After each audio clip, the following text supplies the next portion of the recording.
Hello guys and welcome to Dr. Niki's tutorials.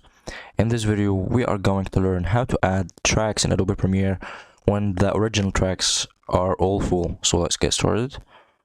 For example, I have here my project and I have all the tracks here are full, and for example let's some here, and now all the tracks of the audio and video are full, and I want to add, for example, an image, more image, or some more anything above the original track.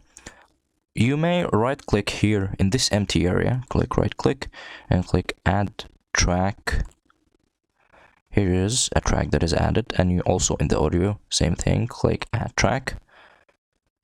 Okay, this is the track settings, click OK, and here you have another track, and you can simply change this to this and make this here, and that's it. Very simple. Hope you guys enjoyed the video. If you have any questions, write down below in the comments, and don't forget to like, share and subscribe, and hope you guys a good day.